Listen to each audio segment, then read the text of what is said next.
Hello guys, my name is Chandana Rai and welcome back to our channel The Royal Academy. पिछली video में मैंने आपको पढ़ाया था लॉस्ट स्प्रिंग चैप्टर का पार्ट 1 और आज मैं लेकर आई हूं इसके पार्ट 2 की वीडियो और ये इस चैप्टर का टाइटल है I want to drive a car. So let's get started guys. So guys अब मैं आपको बताती हूँ इस चैप्टर के कैरेक्टर्स के बारे में. तो पिछले चैप्टर जो पार्ट 1 हमने किया था साहिब आलम वाला, उसी की तरह इस वाले पार्ट में भी नरेटर सेम रहेंगी अनीस जंग जो कि एक सोशल वर्कर है. पिछले पार्ट में साहिब आलम साहिब नाम का एक बच्चा था और इस पार्ट में मुकेश नाम का एक बच्चा है. मुकेश जो है वो एक ऐसी फैमिली को बिलोंग करता है जो कि बैंगल मेकिंग इंडस्ट्री में काम करते हैं, बैंगल मेकिंग का काम करते हैं. और पिछली बार साहिब आलम कौन सी सिटी का था बताइए?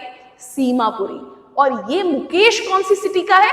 फिरोजाबाद. ठीक है बेटा, तो ये मुकेश बैंगल मेकिंग इंडस्ट्री में काम करता है, इसकी पूरी फैमिली, इसका पूरा शहर ही काम करता है उसके अंदर. और ये लोग कौन से जो है शहर में रह रहे हैं? फिरोजाबाद. राइट, अब शुरू करते हैं समरी. सो बच्चों अब शुरुआत करते हैं पॉइंट नंबर 1 के साथ. तो यहाँ पर है Mukesh wants to be his own master. तो बेटा ऐसा है, अब नरेटर जो है अनीस जंग जो है वो आ गई हैं फिरोजाबाद के अंदर जहां वो मुकेश नाम के एक बच्चे से मिलती हैं.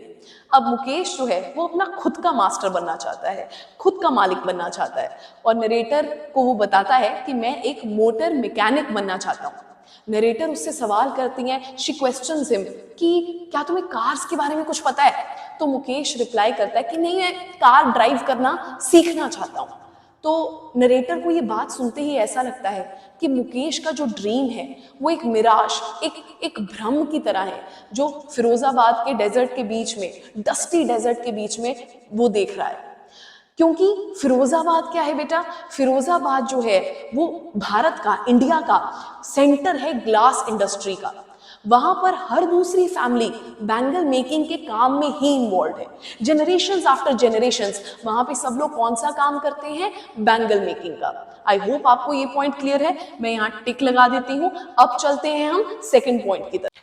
सो बच्चे सेकेंड पॉइंट हमारे सामने है अनदर एनकाउंटर विद पॉवर्टी. पिछले पार्ट की ही तरह इस पार्ट में भी गरीबी और चाइल्ड लेबर के बारे में हम स्टडी करने वाले हैं. तो बेटा अब यहाँ पर हमें पता चलता है कि जो फिरोजाबाद शहर है ना बेटा, यहाँ पर बिना जाने छोटे छोटे बच्चे इलीगल एक्टिविटी में इन्वॉल्व हो जाते हैं. बचपन से ही इन्हें ग्लास फैक्ट्री, ग्लास फर्नेस में धकेल दिया जाता है जहाँ पर ये हाई टेम्परेचर में ऐसे कमरों में बैठकर काम करते हैं जहाँ ना लाइट है ना हवा है. और इनमें से कई बच्चे बड़े होते होते अपनी आईसाइट खो देते हैं. अगर यहाँ पर कानून एनफोर्स किया जाए तो करीबन 20,000 बच्चों को इन ग्लास फर्नेसेस से बाहर निकाला जा सकता है. लेकिन इन्हीं कंडीशंस के बीच में मुकेश जो है वो बड़े प्राउडली नरेटर से कहता है कि आप मेरे घर चलिए, मेरा घर रीबिल्ड हो रहा है.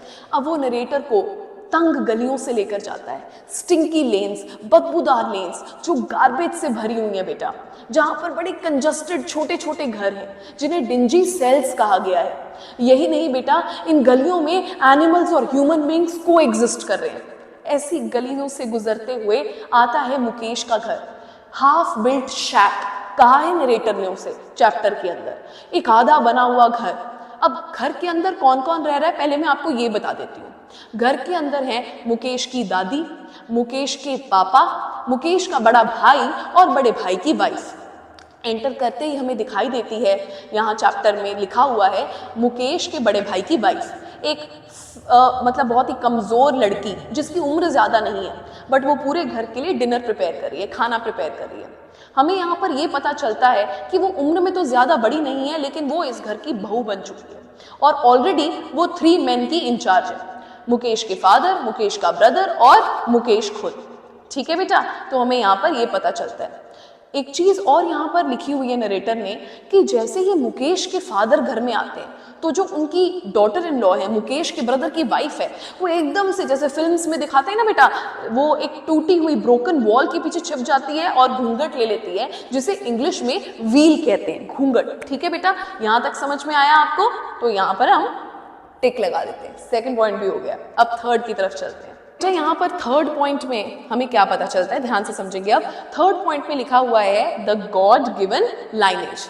तो ऐसा है बेटा कि मुकेश के पापा ने सारी जिंदगी बहुत मेहनत की है। पहले उन्होंने एज अ टेलर काम किया, फिर as a bangle maker, but बेचारे फिर भी ना अपने घर को रेनोवेट कर पाए, ना अपने दोनों बेटों को स्कूल भेज पाए। कर पाए तो बस इतना कि उन्होंने अपने दोनों बेटों को आर्ट ऑफ बैंगल मेकिंग सिखा दी। यहाँ पर मुकेश की ग्रैंडमदर कहती हैं it's his Karma, his destiny. क्या है बेटा, मुकेश की ग्रैंडमदर ने अपने हस्बैंड यानी कि मुकेश के ग्रैंडफादर को अपनी आंखों के सामने ब्लाइंड होते, अंधा होते हुए देखा है, और उनके अकॉर्डिंग ये जो भगवान की दी हुई लाइनेज है बैंगल मेकिंग की, वो नहीं तोड़ सकते अकॉर्डिंग टू ग्रैंडमदर। ठीक है, तो एक और चीज हमें यहाँ पे पता चलती है बेटा कि ये ग्रैंडमदर जो है वो ये कहती हैं कि हम लोग जो है बैंगल मेकर्स की फैमिली में हमारा जन्म हुआ है, इसीलिए हमने बैंगल्स के अलावा कुछ नहीं देखा। हमने हर गली में, हर यार्ड में, पूरे फिरोजाबाद में बस बैंगल्स ही बैंगल्स देखी हैं, अलग अलग कलर्स की। ठीक है बेटा, आई होप ये पॉइंट भी आपको क्लियर हो गया है। गॉड गिवन लाइनेज मतलब कि वो बैंगल मेकर्स की फैमिली में ही पैदा हुए हैं और वो और कोई काम नहीं कर सकते, बस बैंगल मेकिंग का ही काम कर सकते हैं। ठीक है, तो ये लगा देते हैं टिक और चलते हैं अगले पॉइंट की तरफ। तो बेटा अगले पॉइंट की हेडिंग मैंने यहाँ लिखी है लॉस्ट स्प्रिंग, यानी कि खोई हुई बहार। तो बेटा ऐसा है कि फिरोजाबाद के अंदर ना हर घर में छोटी छोटी हट्स हैं, जो उनके अंदर जो है बच्चे वो ऑयल लैम्प्स को जगाकर बैठे हुए हैं, लैंटर्न्स को जगाकर बैठे हुए हैं अपने माँ बाप के साथ। और वो बच्चे जो हैं वो कलर्ड ग्लास के टुकड़ों को वेल्डिंग से गोल आकार दे रहे हैं, सर्कल की फॉर्मेशन दे रहे हैं, क्योंकि बैंगल सर्कुलर होती है।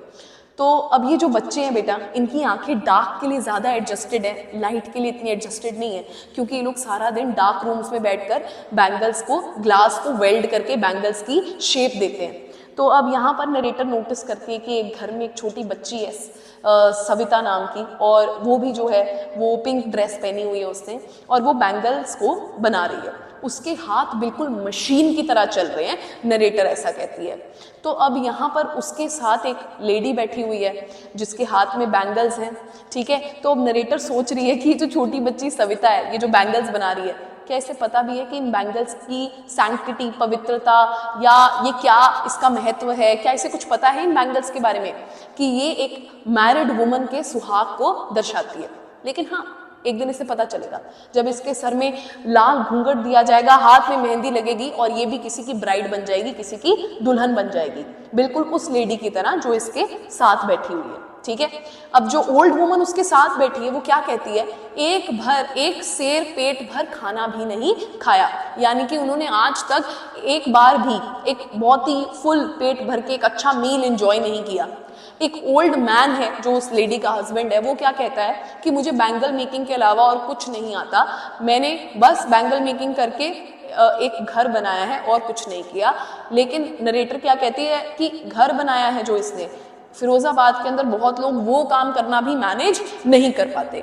तो ये था लॉस्ट स्प्रिंग, जिसके अंदर हमने क्या पढ़ा पहले तो कि फिरोजाबाद में हट्स हैं छोटी छोटी, उनके अंदर बच्चे, पेरेंट्स सब लैंटर्न लगा के बैंगल्स को वेल्ड करके सर्कुलर फॉर्मेशन दे रहे हैं। सविता नाम की छोटी बच्ची, क्या सोचा नरेटर ने उसको देखकर कि इसे तो पता ही नहीं कि जो बैंगल्स बना रही है ये एक्चुअल में क्या दर्शा रहे हैं, राइट। तो टिक लगाने का टाइम आ गया, टिक लग गया। अब 5th पॉइंट पे चलते हैं।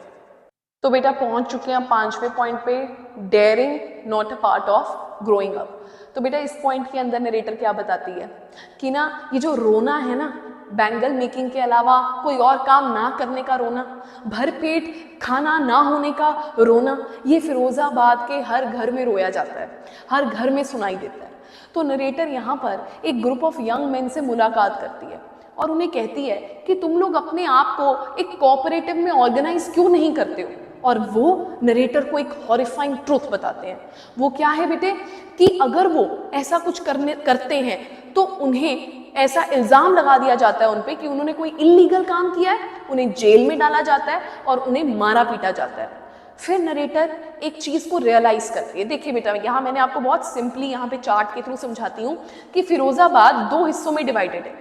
एक तरफ फैमिली या फैमिलीज जो कि पॉवर्टी में कॉट हैं, गरीबी में कॉट हैं, कास्ट इश्यूज है कि ये बैंगल मेकिंग की ही बिरादरी है, ये उसी की कास्ट है। और दूसरी तरफ बेटा वो लोग जो इन फैमिलीज को एक्सप्लॉइट करते हैं, वो लोग कौन कौन है?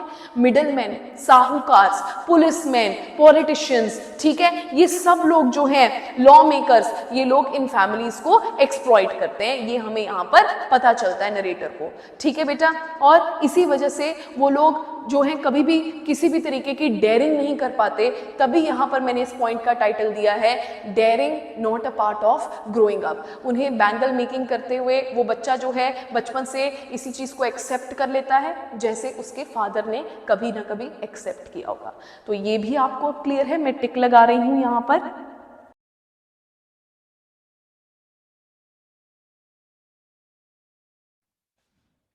बेटा वक्त तो बीत रहा है फिरोजाबाद में, लेकिन वक्त के साथ फिरोजाबाद बदला नहीं है।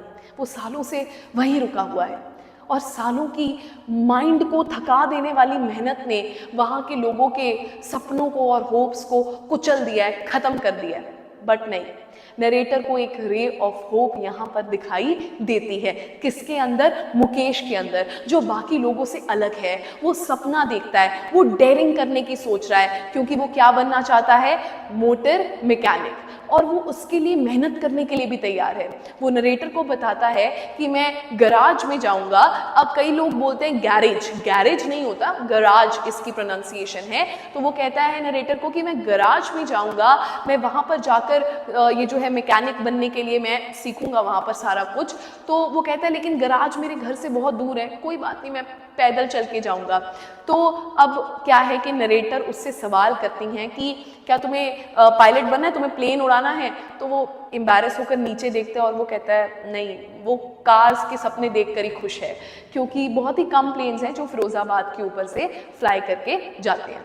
तो आई होप ये वाला पॉइंट भी आपको क्लियर है। रे ऑफ होप जो दिखाई देती है नरेटर को मुकेश के अंदर, क्योंकि वो डेयरिंग कर रहा है, he is daring to dream. So guys I hope आपको ये चैप्टर जो है वो अच्छे से समझ आ गया है।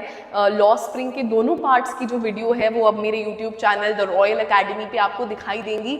मैं आपको ये कहना चाहती हूँ कि अगला स्टेप आप जानते हैं, नीचे दिए हुए लिंक पे क्लिक कर जो PDF आपको मिलेगा लॉ स्प्रिंग के क्वेश्चन आंसर्स का, उसे याद कीजिए, लिखिए। अब किसकी बारी है? टिप की। फ्री फ्री फ्री वाला टिप। तो आज का मेरा टिप ये है गाइस, थोड़ा सा आपको लगेगा कि मैम आप क्या बोल रहे हो, बट ध्यान से सुनना। आपको जब भी कुछ याद करना है, ठीक है, आप उसे रिटन में कर लीजिए एक बार। वो चीज़ आपके दिमाग में हमेशा के लिए प्लांट हो जाएगी, प्रिंट हो जाएगी। आप जब अपना फाइनल एग्जाम भी कर रहे होंगे ना बेटा, आपको कोई दिक्कत नहीं आएगी, आप अच्छे से उसे कर पाएंगे, आपको सब कुछ याद रहेगा। तो हर चीज़ को, हर थ्योरेटिकल पोर्शन को रिटन में करने की एक हैबिट डाल दीजिए, right? Okay, thank you so much for watching this video. Please like this video, comment कीजिए, सब्सक्राइब कीजिए चैनल को, अपने फ्रेंड्स के साथ इस वीडियो को शेयर कीजिए। Okay, see you in the next video. Thank you so much, bye.